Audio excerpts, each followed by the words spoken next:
Assalamualaikum warahmatullahi wabarakatuh. Kami dari kelompok 2 dengan nama anggota 1 Muhammad Wildan, 2 Dimas Andika, 3 Puspa Dwi, 4 Muhammad Lutfi, 5 Fani Sulistyo, 6 Ervin Bayu, 7 Arinda Sri, 8 Muhammad Asraf, 9 Mardina Octavia akan mempresentasikan tentang fungsi dan grafik. Nah, materi pertama akan saya jelaskan yaitu fungsi aljabar dan non-aljabar, dan untuk materi-materi selanjutnya akan dijelaskan oleh teman-teman saya. Materi pertama yaitu bentuk aljabar. Pada suatu bentuk aljabar terdapat unsur-unsur sebagai berikut. 1. Variabel atau peubah, yaitu simbol-simbol yang mewakili suatu bilangan pada suatu bentuk aljabar. Jadi, simbol-simbol yang digunakan sebagai variabel itu berupa huruf kecil. 2. Koefisien, yaitu suatu bilangan yang menyertai variabel pada suatu bentuk aljabar. 3. Konstanta, yaitu bagian dari bentuk aljabar yang tidak memuat variabel. Operasi bentuk aljabar. Nah, dalam operasi bentuk aljabar dibagi menjadi 2, yaitu operasi penjumlahan dan pengurangan, dan juga operasi perkalian. Operasi penjumlahan dan pengurangan bentuk aljabar hanya dapat dilakukan pada suku-suku sejenis. Contoh, 4A plus 2B min A plus 3B sama dengan dalam kurung 4A min A plus 2B plus 3B sama dengan 3A plus 5B. Operasi perkalian bentuk aljabar ada 2, yaitu 1. Perkalian suku tunggal dengan suku tunggal. Contoh, 4x pangkat 2y kali 6x sama dengan dalam kurung 4 kali 6 dalam kurung x pangkat 2 y kali y sama dengan 24x pangkat 2 y pangkat 2. Kemudian suku 1 dengan suku 2. Contoh, 4 dalam kurung 2x plus 3y sama dengan 8x plus 12y. Dan fungsi dari non-aljabar yaitu fungsi yang tidak dapat dinyatakan dalam sejumlah berhingga operasi aljabar. Nah, sekian dari penjelasan materi aljabar dan non-aljabar.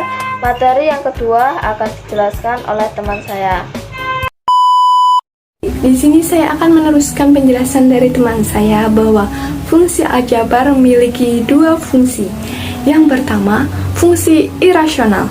Fungsi irasional yaitu fungsi yang memetakan himpunan bilangan real tak negatif kepada himpunan itu sendiri, sehingga fungsi irasional memiliki syarat bahwa fungsi akan terdefinisi apabila nilai di dalam akar tersebut tidak negatif. Juga, variabel bebasnya terdapat di bawah tanda akar. Misalnya, fx sama dengan akar x gx sama dengan akar x plus 1 plus 3. Selanjutnya, fungsi rasional. Fungsi rasional yaitu fungsi pecahan.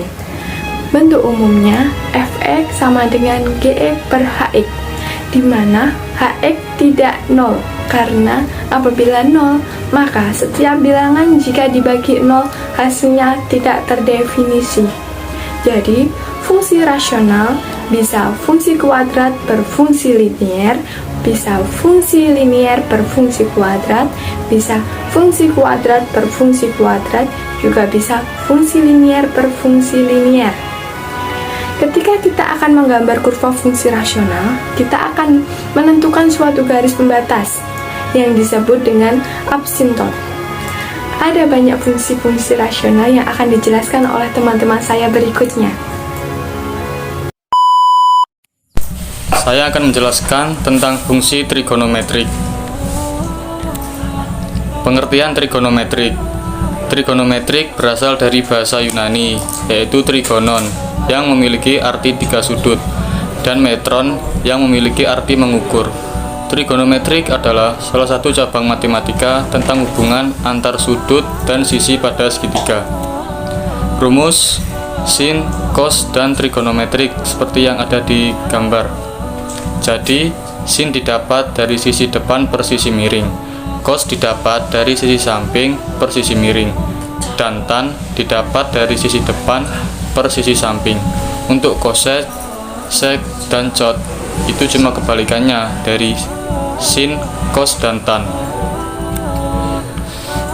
Persamaan trigonometrik. Persamaan trigonometrik memiliki prinsip yang sama dengan persamaan linear atau kuadrat.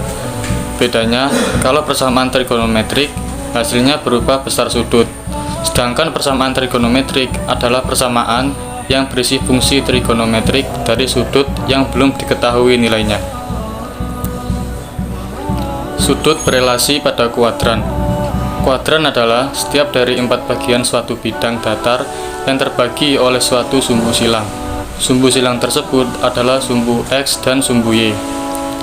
Pada prinsipnya, nilai sin akan positif jika Y-nya positif. Jika X-nya positif, nilai cos akan positif. Nilai tan akan positif jika X dan Y sama-sama positif atau negatif. Terakhir, nilai K akan selalu positif. Sudut negatif. Sudut positif adalah sudut yang arah putarannya berlawanan dengan jarum jam. Sedangkan sudut negatif adalah sudut yang arah putarannya searah jarum jam. Tapi sudut negatif bisa juga didapat dari rumus berikut. Yang pertama, cosec buka kurung min A tutup kurung sama dengan min cosec A. Yang kedua, sec buka kurung min A tutup kurung sama dengan sec A.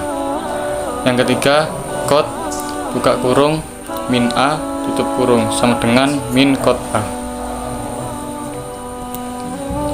Aturan sinus dan aturan kosinus. Yang pertama, aturan sinus. Aturan sinus memiliki peran dalam hubungan perbandingan antara setiap sisi dan sudut sinus memiliki nilai yang sama.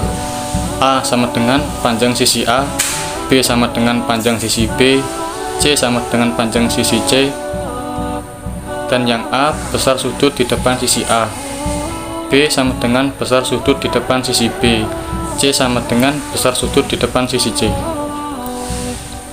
Aturan kosinus. Aturan kosinus adalah aturan yang memberikan hubungan yang berlaku antara panjang sisi-sisi dan salah satu sudut kosinus dalam segitiga. A panjang sisi A, B panjang sisi B, C panjang sisi C. Dan yang lanjutnya, A sama dengan besar sudut di depan sisi A, B sama dengan besar sudut di depan sisi B, C sama dengan besar sudut di depan sisi C. Fungsi eksponensial dan fungsi logaritmik.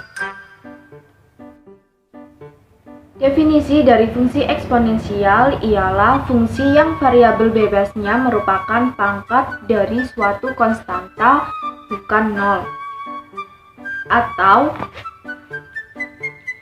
suatu fungsi yang memuat variabel x sebagai eksponen sebagai pangkat. Bentuk umum dari fungsi eksponensial ini yaitu f(x) sama dengan y sama dengan a pangkat x.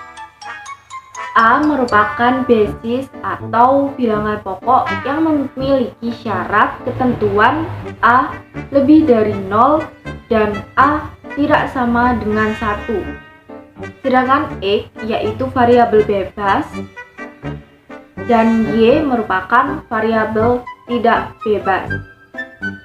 Contoh soal, lukislah grafik y sama dengan 3 pangkat x.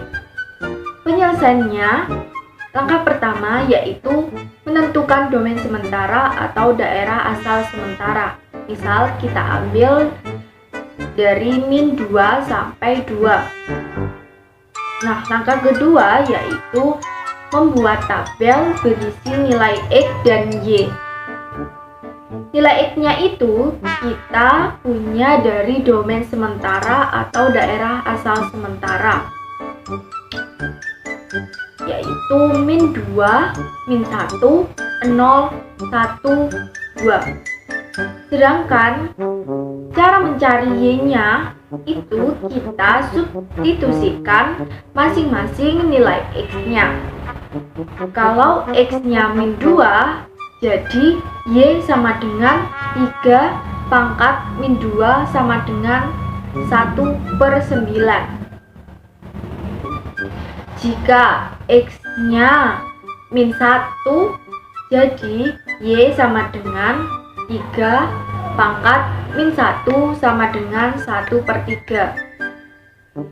Jika X-nya 0, maka Y sama dengan 3 pangkat 0 sama dengan 1. Jika X-nya 1, maka Y sama dengan 3 pangkat 1 sama dengan 3. Jika X-nya 2, maka Y sama dengan 3 pangkat 2 sama dengan 9. Langkah ketiga yaitu memasukkan isi tabel nilai X dan Y ke dalam diagram Kartesiusnya, seperti pada grafik di atas.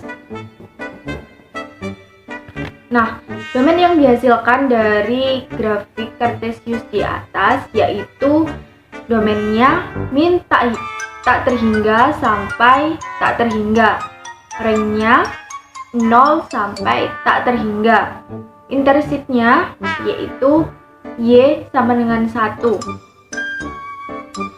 sedangkan asintotnya yaitu sumbu X. Fungsi logaritmik. Fungsi logaritmik ini merupakan interval dari fungsi eksponensial. Yang memiliki arti ialah operasi hitung yang bertujuan buat mencari nilai yang menjadi pangkat dari suatu bilangan atau fungsi yang memuat variabel X dalam operator logaritma.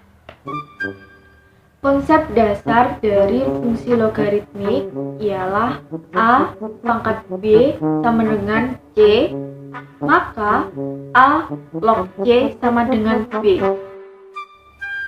Bentuk umum dari logaritmik yaitu Y sama dengan Fx sama dengan A log X. A sendiri merupakan basis atau bilangan pokok yang memiliki syarat ketentuan yaitu A lebih besar dari 0 dan A tidak sama dengan 1.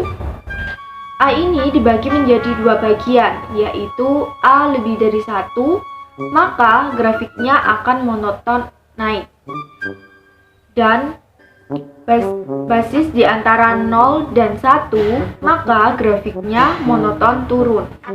Nah, untuk X-nya yaitu numerus yang memiliki syarat ketentuan X lebih dari 0. Contoh soal, lukislah grafik Y sama dengan 1/2 log X. Penyelesaiannya yaitu Y sama dengan 1/2 log X dijadikan ke bentuk umum yaitu 2 pangkat min 1 pangkat Y sama dengan X menjadi 2 pangkat min Y sama dengan X.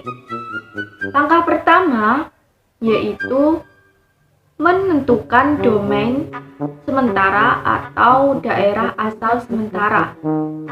Misal, kita ambil min 3 sampai 3. Langkah kedua yaitu membuat tabel nilai Y dan X. Untuk nilai Y-nya sendiri kita ambil dari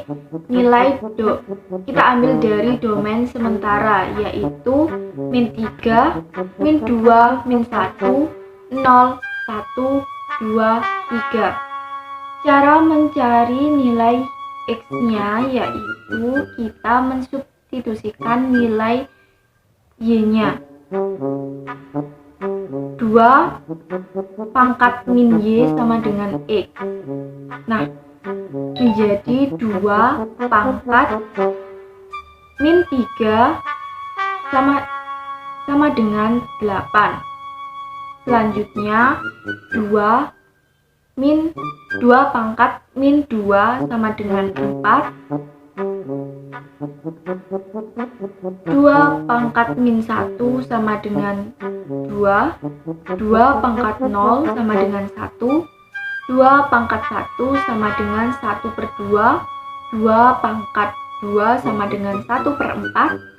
2 pangkat 3 sama dengan 1/8.